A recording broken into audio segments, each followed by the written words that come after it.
mensagem da cruz, traz agora a ministração da palavra pelo pastor Cláudio Morandi. Libertos do pecado, fomos feitos filhos de Deus. Ok, queridos, nós vamos nesse momento, em nome do Senhor Jesus Cristo, aqueles que têm aí as suas Bíblias, poderão estar abrindo-as a carta de Paulo aos Efésios, no capítulo 1, Efésios, capítulo 1, nós vamos ler aqui os versículos 17 e 18. Quero chamar a sua atenção para a leitura da palavra de Deus. Efésios, capítulo 1, os versos 17 e 18. Assim diz a palavra de Deus.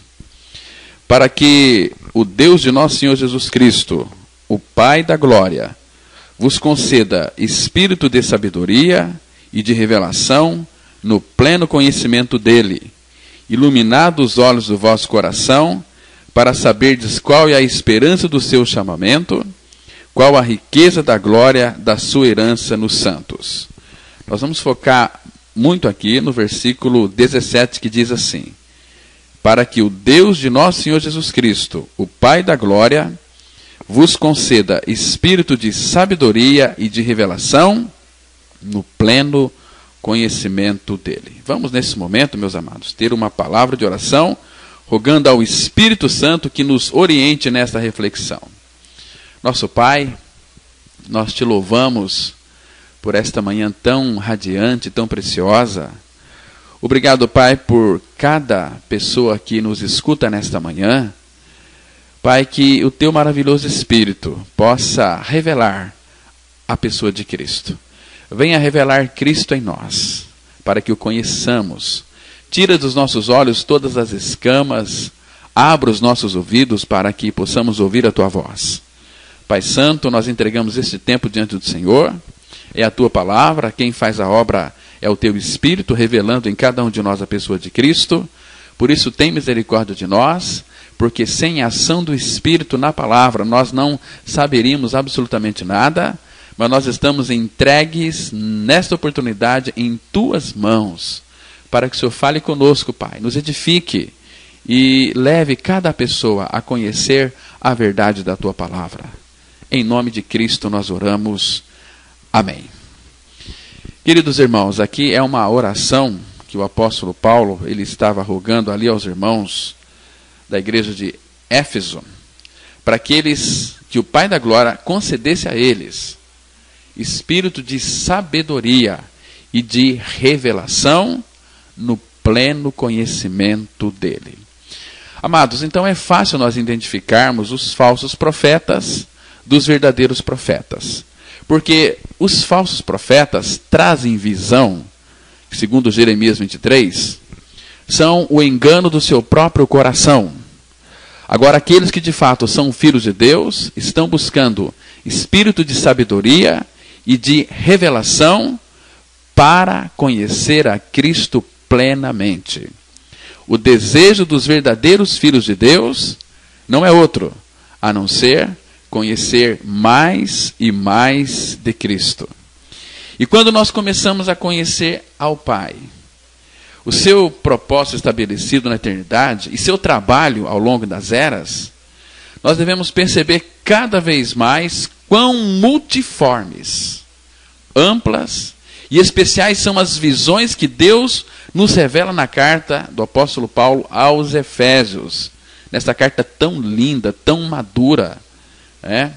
Então, irmãos, nós não podemos falhar aqui em perceber isto, que nesta epístola, nesta carta, Deus leva Paulo a registrar o fato de ele ter feito duas orações.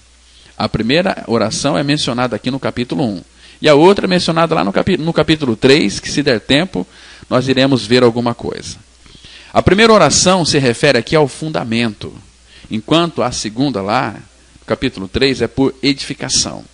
Aqui nesse primeiro capítulo, se você ler todo o capítulo de Efésios primeiro, a oração de Paulo é para que conheçamos o nosso relacionamento com o nosso Senhor.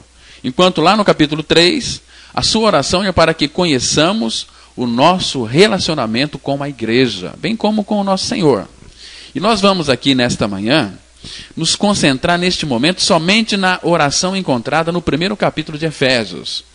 E aqui especificamente no versículo 17, onde nós lemos que Paulo orava para que Deus concedesse àqueles irmãos de Éfeso espírito de sabedoria e de revelação. Então Paulo inicia sua oração com essas palavras: que o Deus de nosso Senhor Jesus Cristo, o Pai da glória, vos dê em seu conhecimento espírito de sabedoria e de revelação. Revelação dele, né? Agora, infelizmente, muitas pessoas estão buscando revelação aqui para o futuro. Revelação. Olha, eu fico tão preocupado quando eu vejo uma pessoa dizendo o seguinte: olha, Deus mandou te dizer isso, isso, isso, aquilo. E se aquilo não está na palavra de Deus, deve ser jogado no lixo. Porque Deus só nos fala pelo Filho. E o Espírito Santo que nos foi dado sempre vai nos guiar a toda a verdade da palavra de Deus. Porque quando nós começamos a dar ouvidos a certas vozes, que Jesus já nos advertiu lá em João 10, verso 27, as minhas ovelhas ouvem a minha voz. Jesus só tem uma voz, é a voz da sua palavra. Fora da palavra nós começamos até a dar ouvidos. Muitas pessoas são iludidas, enganadas e levadas por tantos profetas como as suas profetadas, e depois isto lá na frente vai lhe causar insegurança, instabilidade. Agora, quando nós ouvimos ele dizer, e quando ele vai dizer para nós é pela sua palavra, lá em Isaías 1:2, a Bíblia diz que dai ouvidos aos céus e à terra também, porque é o Senhor quem fala. Deus, antigamente, no passado, lá no Antigo Pacto, Deus falava de muitas maneiras, e falou de muitas vezes, de muitas maneiras aos pais, pelos profetas. Mas nesses últimos dias, diz lá Hebreus 1:1, ele nos fala pelo Filho. E falar pelo Filho significa falar pela sua palavra. Então, irmãos, quão privilégio nós temos de ouvir a voz de Deus a cada momento que nós estamos lendo as Escrituras Sagradas. E eu sei que tem muitos que não gostam de ler as Escrituras Sagradas, gostam de ouvir a voz dos homens. Por isso que tem tantos crentes fracos, deprimidos, tem tantos crentes aí que sofrem situações difíceis, né? E por quê? Porque deixa de ouvir a voz do Senhor. Então, Paulo pede aqui para que Deus dê a eles espírito de sabedoria e de revelação.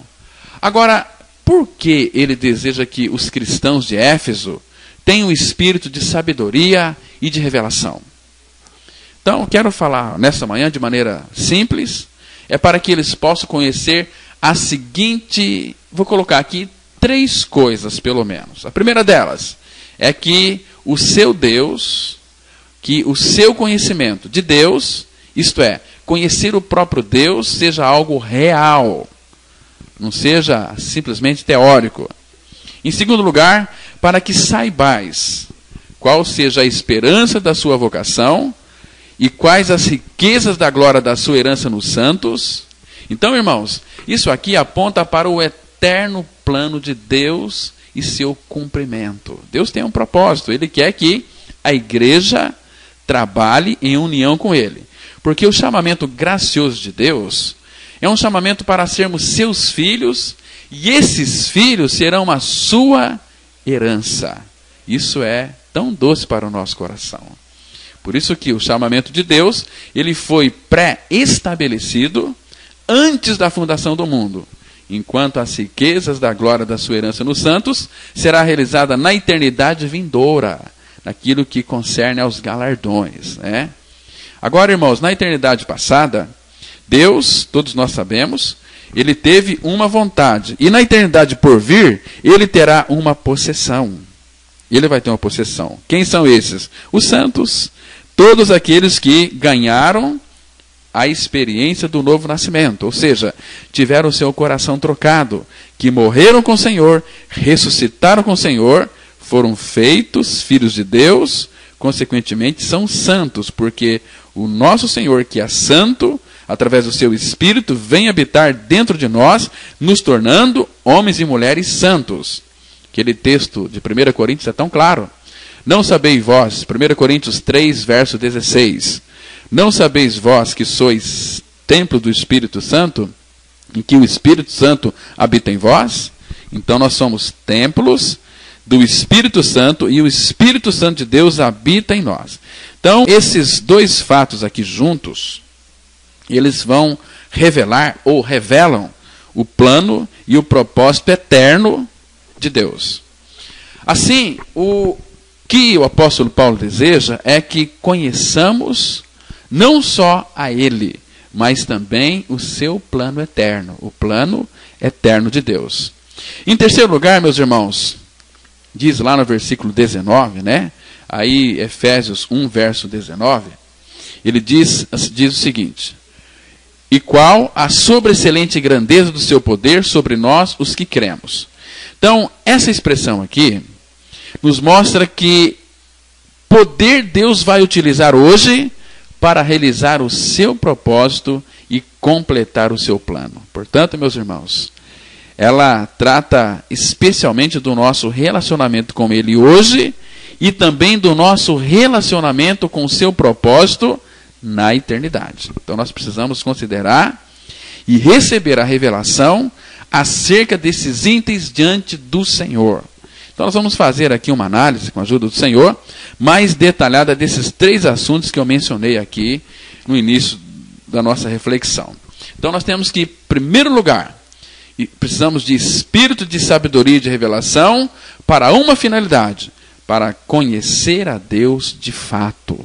Não ter um conhecimento teórico, mas ter um conhecimento experimental, um conhecimento fatual, um conhecimento, eu diria, concreto. Nós temos visto que Paulo ele pede a Deus que nos dê o espírito de sabedoria e de revelação para que possamos conhecer várias coisas. E a primeira delas é o conhecimento dele. O que significa dizer? Que nós, eu e você, conheçamos a Deus de uma forma real, de uma forma convicta, concreta, sólida. Irmãos, quão maravilhoso é que possamos verdadeiramente conhecer a Deus do universo, esse Deus Pai que criou todas as coisas, e criou no Filho e também para o Filho. Quando o apóstolo Paulo ele passou por Atenas, ele viu ali um altar com uma inscrição, lá em Atos capítulo 17, versículo 23, onde estava escrito: ao Deus desconhecido. Lembra desse texto? Depois você pode conferir na sua Bíblia, Atos 17, verso 23. Então, meus irmãos, na mente ali dos atenienses daquele tempo, Deus era considerado um ser que não se podia conhecer.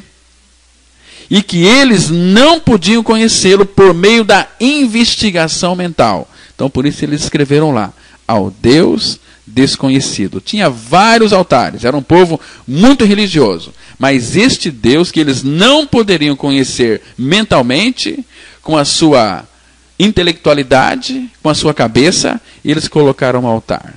Ao Deus desconhecido. Mesmo lá com as suas muitas filosofias, os atenienses ainda não podiam compreendê-lo, conhecê-lo. Por quê? Porque os atenienses tinham suas imaginações e teorias, mas eles não tinham nenhum meio de conhecer o único Deus verdadeiro, que se revelou na pessoa de Jesus Cristo. E a situação deles não era em nada diferente da situação das pessoas de hoje. Talvez de você que me escuta nessa manhã, que dizem que existe um Deus, sem entretanto conhecerem-no realmente, de uma forma experimental. Irmãos, na iminência da sua partida da terra, o próprio Senhor Jesus ousadamente declarou estas palavras que nós encontramos no Evangelho de João, capítulo 17, versículo 3. Ele disse assim, o nosso Senhor, João 17, verso 3, a vida eterna é esta, que te conheçam a ti só, por único Deus verdadeiro, e a Jesus Cristo, a quem enviaste. Queridos, aqui Jesus nos mostra o que é a vida eterna. E de uma forma muito simples ele diz que a vida eterna é conhecer a Deus. Vida eterna não é conhecer uma religião, não é conhecer uma doutrina. Hoje as pessoas estão muito envolvidas com doutrinas, com religião, com denominação. Cristianismo é conhecer uma pessoa. Vida eterna é que te conheçam, a ti, o único Deus verdadeiro, e a Jesus Cristo, a quem tu enviaste. Irmãos, ali aqueles santos em Éfeso, conforme está muito claro dentro da palavra de Deus, já conheciam a Deus. E ninguém poderia argumentar que eles não o conheciam. Agora, eles realmente o conheciam e já estavam de posse da vida eterna. Mas mesmo assim, nós devemos notar que o apóstolo Paulo ele fez uma oração por eles, na qual pediu a Deus e Pai que lhe desse àqueles irmãos um espírito de sabedoria e de revelação no conhecimento completo dele. E nós vemos pela palavra de Deus que a partir disso, nós podemos facilmente concluir que, enquanto os atenienses não tinham o menor conhecimento de Deus, mesmo os cristãos que têm a vida eterna e já conhecem realmente a Deus, precisam conhecê-lo mais. Porque a vida eterna é conhecê-lo. Agora, quando nós já cremos no Senhor por vários anos, ou mesmo no caso de o termos conhecido apenas recentemente, irmãos, não podemos dizer que não conhecemos a Deus, pois o conhecemos. Mas mesmo assim, eu quero dizer uma coisa muito importante para você. Muitas vezes nos encontramos precisando do auxílio da nossa mente ou dos, quem sabe aí, dos sentimentos para nos ajudar a prosseguir. Irmãos, nós temos um pequeno conhecimento de Deus, mas a fim de aumentar tão pequeno conhecimento, cremos que precisamos da ajuda de muitos conceitos, pois sem eles sentimos que o pouco que conhecemos de Deus é inseguro, é insuficiente. E como resultado, frequentemente nós solicitamos a assistência aí desses pensamentos com o fim de manter a nossa vida cristã. Irmãos, sem tais auxílios mentais, nós pensamos ser muito difícil convencer a nós mesmos da exatidão, da razão e da doutrina para que possamos avançar. Além do mais, muitas vezes buscamos sentimentos fortes, alegres ou estimulantes como um socorro adicional para a nossa caminhada com o Senhor Jesus. Dia virá, pode ter certeza disso, que, no entanto, quando Deus nos dará o espírito de sabedoria e de revelação, revelando a si mesmo para nós de modo novo, especial e profundo, a fim de que eu e você declararemos que agora verdadeiramente o conheçamos. O nosso Pai, Ele deseja que eu e você o conheçamos verdadeiramente. Porque naquele dia, onde nós estaremos reunidos diante dEle, nós afirmaremos ousadamente: agora eu entendo e vejo claramente. Nunca mais precisarei de conceitos ou sentimentos. Eu agora verdadeiramente conheço a Ti, Senhor. Queridos, será que você de fato conhece a Deus plenamente, verdadeiramente? Talvez alguns não compreendam muito bem o que eu acabei de dizer aqui. Mas vamos aqui, por isso, ilustrar esse ponto com um ou dois exemplos. Irmãos, estou lembrando de uma história que certa vez um cristão testificou com as seguintes palavras. Ele disse assim: olha, eu criei no Senhor há 22 anos. Durante os 2 primeiros desses anos, eu dei o melhor de mim para crer. Se eu fosse interrogado se era salvo, com certeza eu diria que estaria salvo. E ninguém poderia dizer que eu não era salvo, pois eu sabia que era. Eu também sabia que tinha vida eterna, mas entretanto, eu tinha um problema. Pois sempre que eu era questionado se cria em Deus, respondia que na verdade cria nele, mas eu percebia que dizia a palavra creio muito enfaticamente, como se eu estivesse fazendo certo esforço para crer, como se eu conscientemente tivesse de me segurar para que ali, naquele momento, não deixasse de ser um cristão. E, consequentemente, minha fé no Senhor Jesus dependia de meu próprio esforço para crer. Eu cria em Deus? Cria. Eu o conhecia? honestamente eu não sabia se o conhecia. Eu precisava do auxílio de muitos argumentos e doutrinas para proteger a minha fé. Eu sentia segurança e podia até conversar com outros desde que os meus argumentos fossem lógicos e minhas doutrinas fossem corretas. Eu precisava de socorro mental na minha vida cristã. Mas hoje posso testificar que não sou mais daquele jeito. Hoje posso dizer que conheço meu Deus, não preciso mais de auxílio mental para apoiar-me, não preciso de evidências exteriores para proteger a minha fé interior. Então isso aqui, eu li aqui para vocês de um cristão que disse isso. Então, irmãos, eu quero considerar um ponto muito importante aqui. O que esse cristão disse é o que verdadeiramente significa conhecer a Deus. E guarde bem isso. Esse conhecimento aqui, ele vem por meio de revelação. Não porque a doutrina é boa, mas porque você conhece interiormente por revelação. É diferente do tipo de conhecimento que você adquire aí imediatamente após ter sido salvo, ter sido regenerado. Tá certo? Então, um conhecimento muito diferente, tá certo? Então, irmãos, mas naquele momento você talvez possa ter sentido aí que o seu conhecimento deveria ser protegido com o máximo de cuidado. Não é assim? Muitos pensam assim. Para quê? Para que não fosse aí danificado de algum modo, ou quem sabe até mesmo perdido. E para muitas pessoas, a sua fé no Senhor Jesus depende continuamente de terem de conduzir-se cuidadosamente. Eles estão aí sempre temerosos de ouvir alguma coisa diferente, a qual venha a subverter seu conhecimento de Deus. Mas um dia, Deus lhes dá a revelação de que deles mesmos, dele mesmo, aliás, e eles passam a conhecê-lo interiormente, pois o viram verdadeiramente. E assim, todos os problemas são resolvidos, principalmente o problema aí da incredulidade. Irmãos, ninguém consegue crer se o Senhor não se revelar a nós. Nós precisamos da revelação dele, do entendimento espiritual dele, porque se ele não se revelar, o que vai acontecer conosco? Nós vamos ficar no escuro da palavra de Deus. Às vezes, muitas pessoas aí, irmãos, elas frequentam comunidades, frequentam igrejas, mas ainda nunca tiveram um conhecimento real da pessoa e da obra de Cristo. Né? Por isso que nós temos enfatizado aqui, cotidianamente, a importância do novo nascimento. Porque o novo nascimento é Deus abrindo a porta. O novo nascimento é a chave que vai abrir todas as portas para o nosso crescimento espiritual. Né? Então, o Filho precisa revelar. E se o Pai não revelar, nós ficaremos no escuro. Tem um texto muito interessante, em Mateus capítulo 11, versículo 27. A Bíblia diz assim, Jesus está dizendo, Mateus 11, 27. Tudo me foi entregue por meu Pai. Ninguém conhece o Filho senão o Pai, e ninguém conhece o Pai senão o Filho, e aquele a quem o Filho o quiser revelar. Revelar.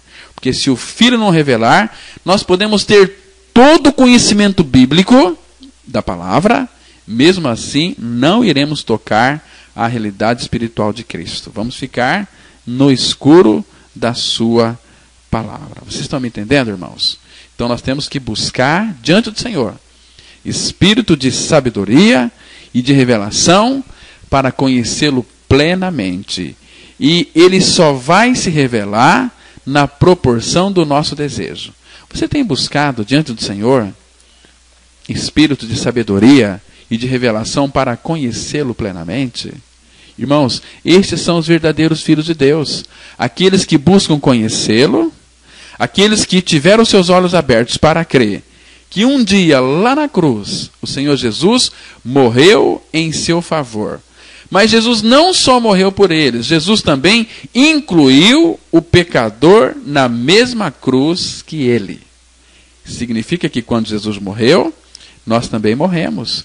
E Jesus só poderá habitar dentro de um coração, dentro de uma pessoa que já morreu com ele, ou seja, que teve já o seu pecado removido, porque senão, amados, Deus nunca vai ter comunhão com o pecador, porque o pecado nos separa de Deus. E as nossas iniquidades, elas fazem separação entre nós e o nosso Deus. Aquele texto de Isaías 59, versículo 2, ele é tão claro nesse sentido. Lá está escrito assim: mas as vossas iniquidades fazem separação entre vós e o vosso Deus, e os vossos pecados encobrem o seu rosto de vós, para que vos não ouça. Então a Bíblia aqui, 59 de Isaías, versículo 2, começa dizendo que as vossas iniquidades fazem separação. Essa palavra separação significa morte. Uma pessoa no pecado, ela está viva para si mesma, mas ela está morta para Deus. Por isso que Efésios 2:1, a Bíblia diz assim: Ele vos deu vida, estando vós mortos nos vossos delitos e pecados. Efésios 2, verso 1. Então, a Bíblia não deixa dúvida. E nós temos que ser, meus irmãos, orientados pela palavra de Deus. Nós não podemos aqui tirar os olhos, o nosso foco das Escrituras Sagradas, porque senão nós vamos trilhar caminhos que não são os verdadeiros. São aqueles caminhos, na expressão de Provérbios 14, 23, que há caminhos que ao homem parece justo, parece reto, mas a seu final são caminhos de morte. Irmãos, como nós precisamos de rogar ao Senhor que Ele nos conceda espírito de sabedoria e de revelação para conhecê-lo plenamente. E o nosso conhecimento começa ali exatamente na obra da cruz. Temos que conhecer, em primeiro lugar, a obra da cruz. E para você conhecer, você tem que saber. E para você, quando você sabe, então você pode crer. Em Romanos 6,6, a Bíblia, ela já nos aponta para um conhecimento tão especial. A Bíblia diz assim: sabendo isto, que foi crucificado com ele, o quê? O nosso velho homem. Para quê? Para que o corpo do pecado seja destruído e não sirvamos ao pecado como escravos. Sabendo isto.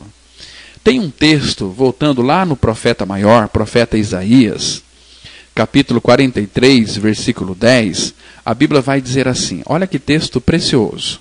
Vai ajudar a gente complementar ali a esse texto do Novo Testamento de Romanos 6,6. Lá em Isaías 43, 10, a Bíblia diz assim: vós sois as minhas testemunhas, diz o Senhor, o meu servo a quem escolhi, para que o saibais, e me creiais, e entendais que eu sou mesmo, e que antes de mim Deus nenhum se formou, e depois de mim nenhum haverá. Então vamos considerar aqui um ponto interessante. A palavra fala que nós somos testemunhas dele. Mas testemunhas do quê? Muitas pessoas confundem que é para sair dando testemunho. Não é isso. Aí você, normalmente os testemunhos, nós damos testemunhos daquilo que Deus fez por nós. Curas, né? Deus faz, é o Todo-Poderoso. Mas Jesus não está falando para nós darmos esse testemunho. Aliás, quando uma pessoa era curada, você pode ler todo o Evangelho, quando Jesus Cristo curava as pessoas, ele pedia para que esta pessoa não falasse para ninguém, porque isto geraria sensacionalismo. Se as pessoas fossem curadas, aquelas pessoas que foram curadas por Jesus, dessem testemunhos das suas curas, o que aconteceria? As igrejas daquela época iriam encher de gente, como estão enchendo de gente hoje, não por causa de Jesus, mas por causa dos seus interesses que pode obter dele. As pessoas, elas não querem Jesus, elas querem aquilo que Jesus possa vir a dar a elas. Uma boa saúde, as pessoas querem boa saúde, as pessoas querem a cura da sua cocunda, da sua dor nas costas, da sua dor de cabeça, do seu câncer. Isso é legítimo, meus irmãos. Não estou pregando contra isso. Deus cura, mas as pessoas não querem o Senhor, querem as coisas dele. Não é assim? Então, ele fala aqui, vós sois as minhas testemunhas, diz o Senhor, e o meu servo a quem escolhi, para que o saibais. Saber o quê? Aí sim, Romanos 6,6 a palavra fala, sabendo isto, que o nosso homem velho foi com ele crucificado, para que o corpo do pecado seja destruído e não sirvamos ao pecado como escravos. Então, nós temos que saber a verdade para crermos na verdade. Então, Isaías fala, para que o saibais e me creais. Então, quando nós sabemos de um fato, nós podemos crer neste fato. Agora, quando as pessoas trazem algumas informações que não estão baseadas e fundamentadas na palavra de Deus, e nós cremos, a nossa crença é uma crença em vão. Muito cuidado com isso, querido. Você tem que estar com seus olhos firmados nas Escrituras Sagradas, naquilo que Deus escreveu para mim e para você. Aqui nós temos segurança. E que segurança nós temos em Jesus? Porque Jesus é a própria palavra viva de Deus. Então, vós sois os meus servos para que saibais. Quando eu sei de um fato que Jesus morreu na cruz e que ele me atraiu, me levou a morrer no corpo dele, então eu posso crer. Foi Jesus quem disse. E quando ele disse, nele eu posso crer. Porque ele é quem está dizendo. O meu pastor, o nosso pastor é Cristo. Nós somos simplesmente meros instrumentos, temos uma função pastoral, mas a nossa função é dar uma boa ração para as ovelhas. E a ração não é outra, a não ser a palavra de Deus.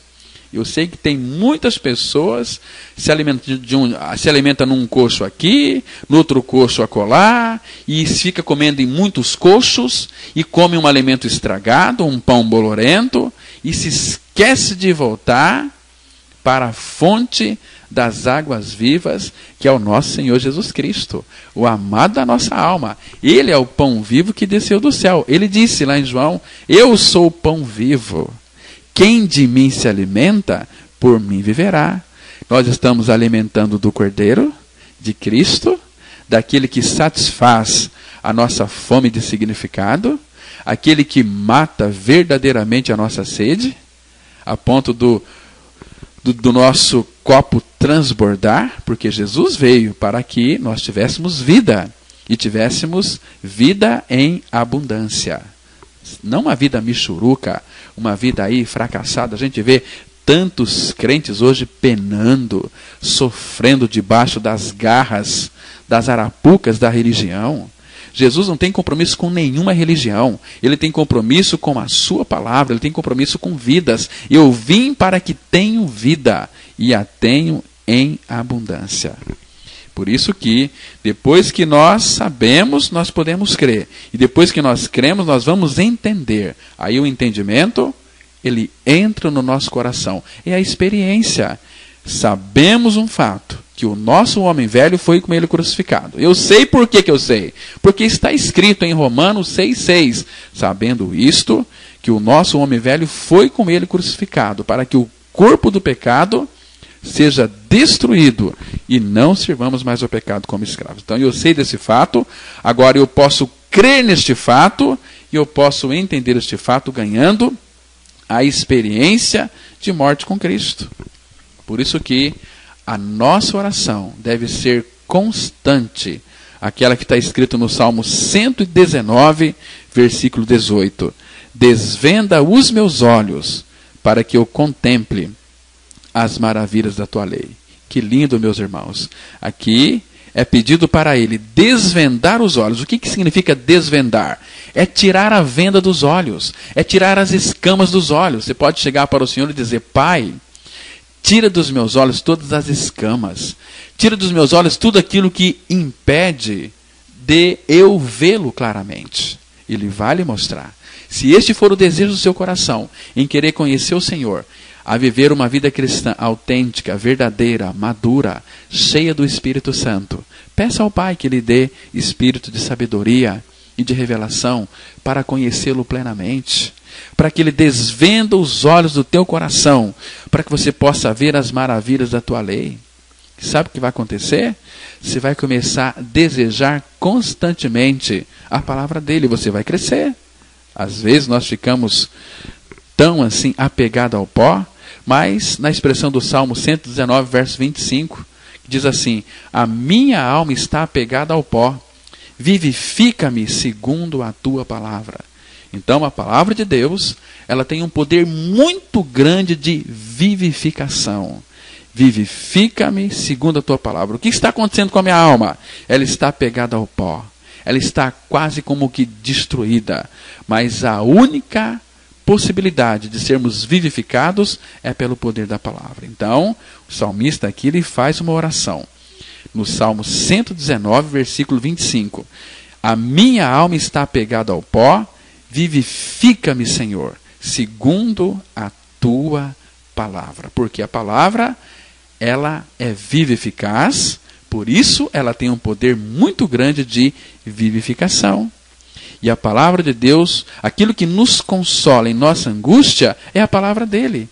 Aí mesmo no Salmo 119, versículo 50, nós encontramos uma linda expressão da palavra de Deus, que diz assim: o que me consola na minha angústia é isto, que a tua palavra me vivifica. Em outra palavra, o que me consola aqui na minha angústia é que a tua palavra me traz vida, me traz restauração. A tua palavra é ti mesmo, Senhor. É Ele mesmo. Então isso é tão lindo, meus irmãos, é tão precioso. Então nós devemos voltar para a palavra de Deus. E quando nós também estamos aflitos, é a palavra que vai nos vivificar.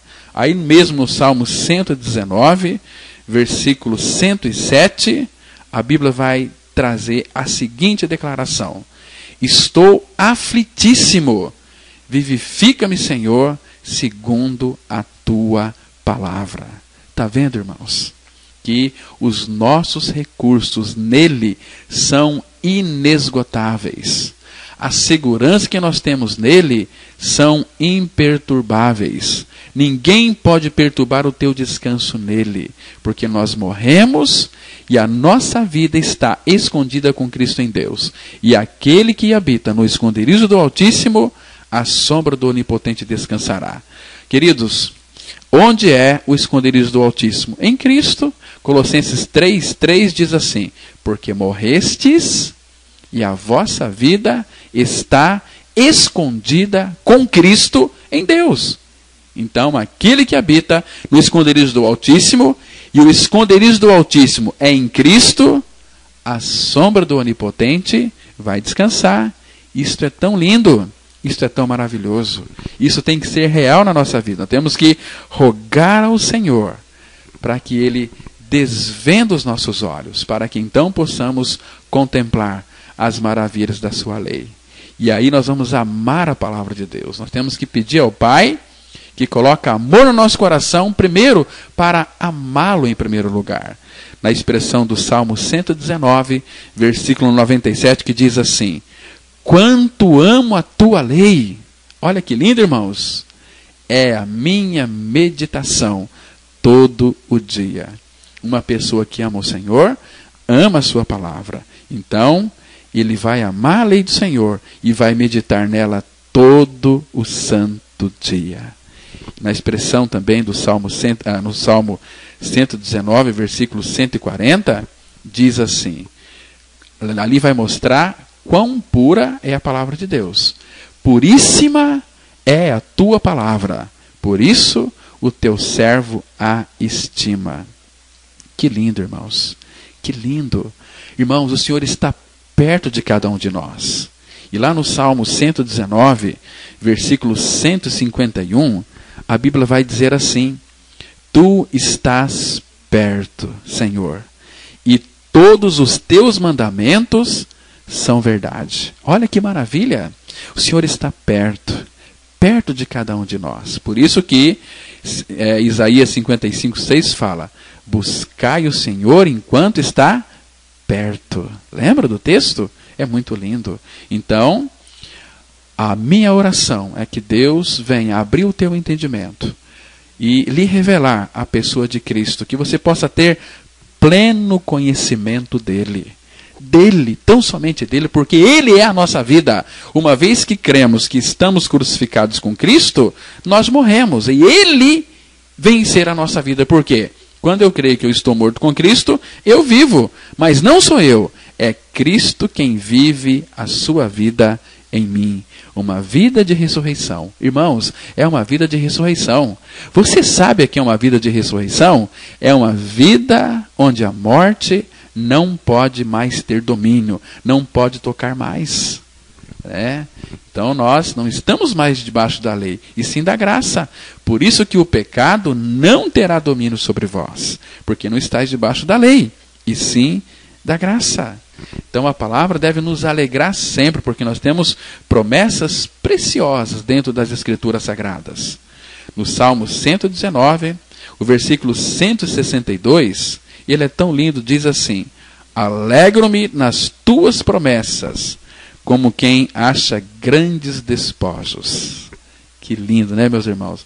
Você sabia que Deus colocou todas as coisas em Cristo Jesus? E Ele colocou todas as suas riquezas em Cristo. Olha, por isso que a gente precisa de espírito de sabedoria e de revelação para buscar em Cristo as riquezas insondáveis que estão nele. Às vezes as pessoas vão buscar em templos evangélicos, riquezas, e essas riquezas que concernem aqui a vida material, e isso serão acrescentados pelo Senhor. Nós temos que buscar a Ele. Porque Jesus falou para aquelas pessoas que buscam aí os seus bens materiais: não ajunteis para vós outros tesouros na terra. E hoje a busca da grande maioria daqueles que se denominam evangélicos é buscar coisas materiais.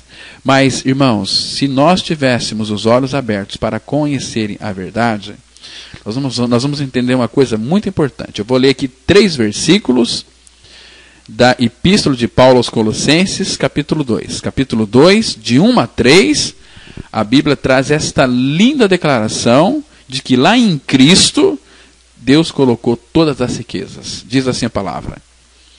Colossenses 2, de 1 a 3. Gostaria, pois, que soubesses quão grande luta venho mantendo por vós, pelos laodicenses e por quantos não me viram face a face, para que o coração deles seja confortado e vinculado juntamente em amor, e eles tenham toda a riqueza da forte convicção do entendimento, para compreenderem plenamente o mistério de Deus, Cristo, em quem todos os tesouros da sabedoria e do conhecimento estão ocultos, estão escondidos. Irmãos, aqui nós temos muita graça, tanta riqueza, que fala assim. Olha que coisa maravilhosa. Depois, se der tempo, eu quero explicar um pouquinho sobre essas riquezas. Veja aqui, e eles tenham toda a riqueza da forte convicção. Quando nós temos uma convicção em Cristo, quando cremos em a nossa morte com Cristo, em a nossa ressurreição com Cristo, essa é a riqueza da forte convicção, do entendimento. Para que nós possamos compreender plenamente, meus irmãos, o mistério de Deus. Qual é o mistério de Deus? A Bíblia diz aqui, é Cristo. Em quem, em Cristo, todos os tesouros. Irmãos, olha aqui que a Bíblia está dizendo, versículo 3. Em quem todos os tesouros da sabedoria e do conhecimento estão escondidos em Cristo. Nele, nesta pessoa de Cristo, estão escondidos todos os tesouros da sabedoria e do conhecimento. Nele, em Cristo. Agora vamos ver que tipo de riqueza ele tem. Vamos olhar aqui, por exemplo, ele é rico em todos os aspectos, irmãos. Ele é o dono do ouro e da prata, Ageu 2:8 vai trazer informação de que ele é o Senhor do ouro e também da prata. Então, ele fala no Salmo 19 que dos céus é o Senhor e a sua plenitude, tudo é dele, nós não temos nada, Mas também ele é rico em misericórdia. Lembra de Efésios capítulo 2, a partir do verso 1, mas eu quero focar aqui um pouquinho no versículo 4, para mostrar um pouquinho das riquezas insondáveis que estão em Cristo Jesus, que nós precisamos saber e nos apropriar, porque o Pai deu o seu Filho para nós, diz assim, Ele vos deu vida, Efésios 2, de 1 a 4, Ele vos deu vida estando vós mortos nos vossos delitos e pecados, nos quais andastes outrora, segundo o curso deste mundo, segundo o príncipe da potestade do ar, do espírito que agora atua nos filhos da desobediência, entre os quais também todos nós andamos outrora, segundo as inclinações da nossa carne, fazendo a vontade da carne e dos pensamentos, e éramos por natureza filhos da ira, como também os demais. Agora, observa aqui o versículo 4. Tem um mas aqui. Mas Deus, sendo rico em misericórdia, por causa do grande amor com que nos amou, estando nós mortos em nossos delitos, nos deu vida juntamente com Cristo, pela graça sois salvos, e juntamente com Ele nos ressuscitou e nos fez assentar nos lugares celestiais em Cristo Jesus. Olha uma das riquezas dele aqui. Mas Deus, sendo rico em misericórdia. Em Lamentações 3, a Bíblia vai dizer que as misericórdias do Senhor, elas não têm fim. Elas se renovam a cada manhã.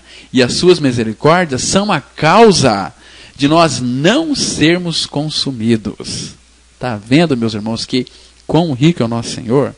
E aí em Efésios também, capítulo 1, versículo 6 e 7, 8, diz assim, presta atenção, cada texto um mais lindo do que o outro, para você ver um pouquinho dessa riqueza. Por isso que você tem que pedir espírito de sabedoria e de revelação, porque esta é a chave para conhecer as profundezas de Jesus Cristo. Diz assim, Efésios 1, 6 a 8. Para louvor da glória da sua graça, que Ele nos concedeu gratuitamente no amado. A palavra aqui, gratuitamente, é uma outra maneira de dizer que foi pela graça. Gratuitamente é um presente. Graça é Deus dando e fazendo tudo a quem nada merece. Então, Ele, para o louvor da glória da sua graça, que Ele nos concedeu gratuitamente no amado, no qual temos a redenção, pelo seu sangue, a remissão dos pecados, segundo a riqueza da sua graça. A riqueza da sua graça, está vendo como nosso Senhor é rico? Ele é rico porque Ele veio cheio de graça e de realidade e de verdade. Esse é o nosso Senhor Jesus. Ele é rico.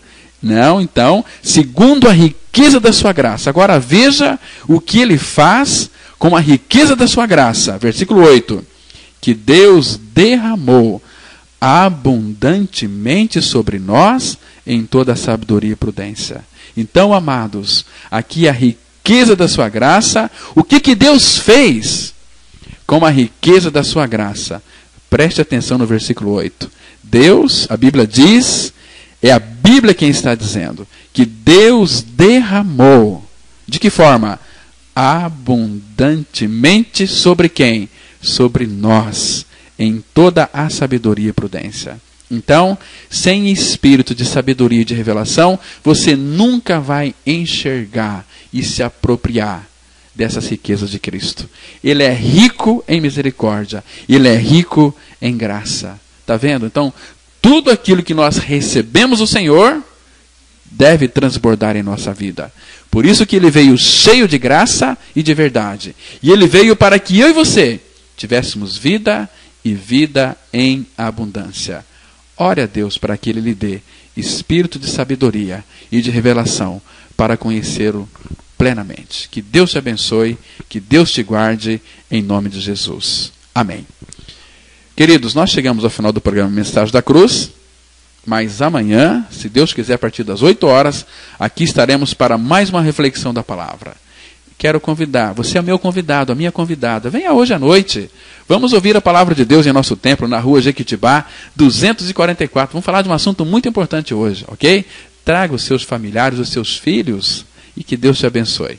Olha, bom dia para você, uma ótima quinta-feira, certo? E fiquem guardados no nome do Pai. Graça e paz, queridos.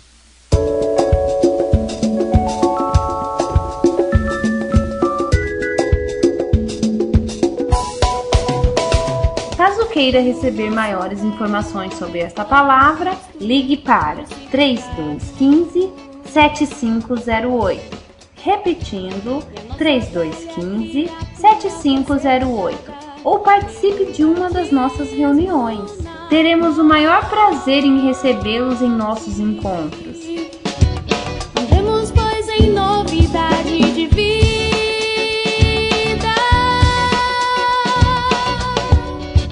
Atenção para os dias e horários das reuniões, que são todas as quintas, às 20 horas e todos os domingos, às 9 e às 19 horas. Eterna em Cristo Jesus, nosso Senhor.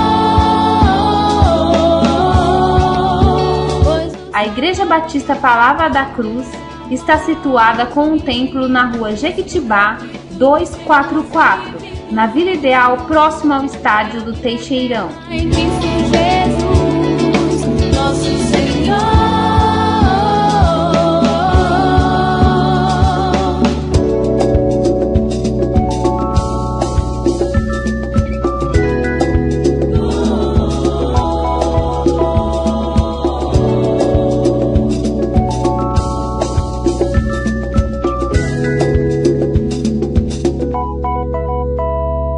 Libertos do pecado, fomos feitos filhos de Deus,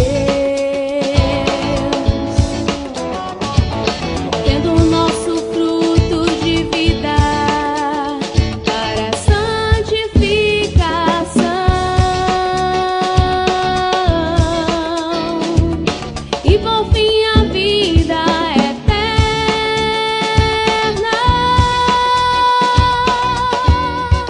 Tenham todos um bom dia e estejam com a graça e a paz de Cristo.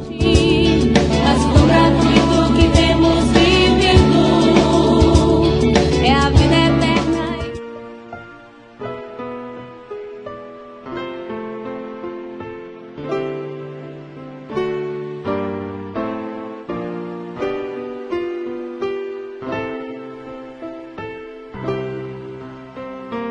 Vem revelar Cristo em mim.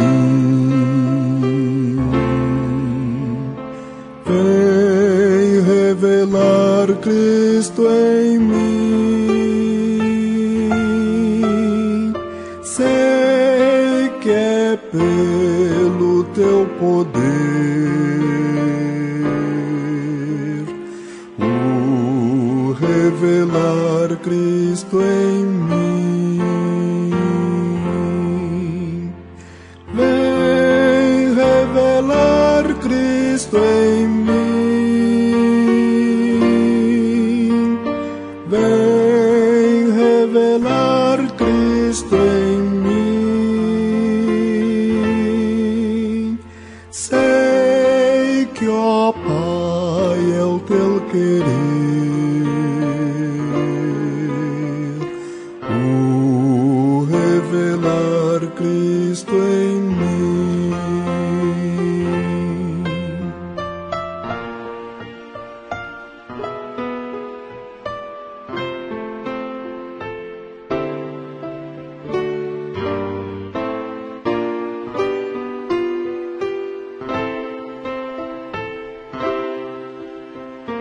Vem revelar Cristo em mim. Vem revelar Cristo em mim. Sei que, ó Pai, é o teu querer o revelar Cristo em mim.